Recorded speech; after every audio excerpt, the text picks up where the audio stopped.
शारदा कबीर, जिसे बाबा साहब सविता कहते थे और हम लोग उन्हें सविता अम्बेडकर के नाम से जानते हैं। बाबा साहब की दूसरी पत्नी सविता अम्बेडकर को लेकर समाज में कई प्रकार के अफवाहें फैलाई गई हैं और आज हम उन अफवाहों पर प्रकाश डालेंगे। शारदा कबीर का जन्म 27 जनवरी 1912 को बम्बई में ही हुआ था।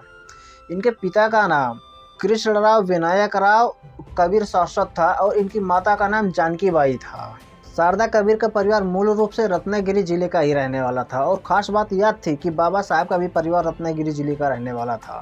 शारदा कबीर 1937 में बम्बई में ग्रांट मेडिकल कॉलेज से MBBS की पढ़ाई की और इन्होंने गुजरात के एक बड़े अस्पताल में प्रथम श्रेणी में मेडिकल ऑफिसर के पद पर काम किया। इनका स्वास्थ्य ठीक न होने के कारण इन्हें नौकरी छोड़कर वापस मुंबई आना पड़ा।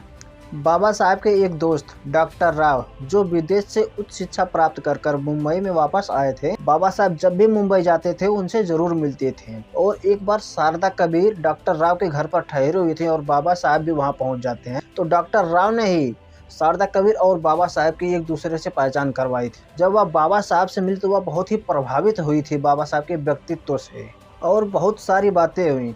तब शारदा जी एक डॉक्टर मालवंकर के यहाँ जूनियर पद पे काम कर रही थी। बाबा साहब की दूसरी मुलाकात डॉक्टर मालवंकर के कक्ष में, उस समय बाबा साहब को रक्तदाब, रक्त शर्करा और उनके जोड़ों में दर्द था, तो दूसरी मुलाकात हुई थी। इस तरह मुलाकात आगे बढ़ती गई और मुलाकात पत्र व्यवहार पर भी आ चुकी थी। 1947 आते आते बाबा साहब अपने तबीयत को लेकर चिंतित रहने लगे क्योंकि इनका ध्यान रखने के लिए कोई नहीं था। फिर 16 मार्च 1948 को दादा साहब गायकवाड़ को एक पत्र लिखते हैं और अपनी सारी परेशानियां उसमें बताते हैं और उस पत्र में लिखते हैं कि किसी नर्स को यदि मेरी सेवा में रखते हैं तो सभी लोग शंकाएं करेंगे, इससे अच्छा है कि मैं शादी ही कर लूं। और उन्होंने कहा कि मैं यशवंत की मां के मरते वक्त निश्चय किया था कि मैं शादी नहीं करूंगा, लेकिन आज ऐसी स्थिति आ चुकी है कि मैं उस निश्चय पर खरा नहीं उतर पा रहा हूं। और फिर 15 अप्रैल 1948 को बाबा साहब की शादी शारदा कबीर जी के साथ हो जाती है। इसके बाद पति पत्नी के अच्छे संबंध बनते हैं और शारदा कबीर अपनी डॉक्टरी छोड़कर बाबा साहब के साथ साये की तरह रहती हैं। 26 अलीपुर रोड पर बाबा साहब रहा करते थे। उनकी तबीयत खराब होने की वजह से कई लोग उनसे मिलने आते थे। यह संभव नहीं था कि बाबा साहब हर किसी से मिले और इसको लेकर सविता कबीर पर कई तरह के सवाल उठाए गए कि जैसे वह बाबा साहब को अपने बस में कर ली, अपने चंगुल में कर ली हैं। सविता कबीर ऐसा इसलिए करती थी क्योंकि उनको पत्नी के साथ साथ एक डॉक्टर का भी फर्ज निभाना था, इसलिए वह बाबा साहब को ज़्यादा लोगों से मिलना नहीं देने चाहती थी।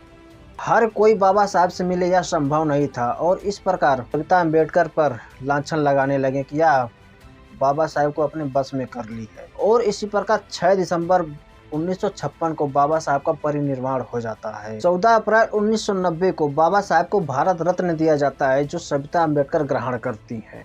बाबा साहब की मृत्यु के बाद सविता अम्बेडकर बाबा साहब के मिशन को पूरा करने में लग जाती है। बाबा साहब के परिनिर्वाण के बाद बाबा साहब के प्रतिष्ठान में क्या क्या कार्य हुआ, क्या क्या कार्य नहीं हुआ था, यह सारी देखरेख अब सविता अम्बेडकर करने लगी थी। इस बीच प्रधानमंत्री पंडित जवाहरलाल नेहरू ने सविता अम्बेडकर को 2 पोस्ट ऑफर की। एक कि उन्हें एक सरकारी अस्पताल में मेडिकल ऑफिसर का पद दिया जाएगा और दूसरा राज्यसभा में उन्हें सीट ऑफर की गई। उन्होंने अपनी स्वेच्छा से इसे मना कर दिया।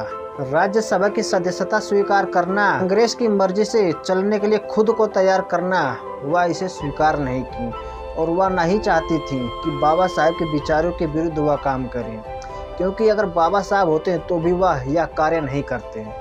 और वो कहती हैं कि बाबा साहब ने मुझे स्वीकारा और मैं अम्बेडकर मई हो गई और मुझे इस पर गर्व है कि मैं अम्बेडकर बनकर उनका साथ ली।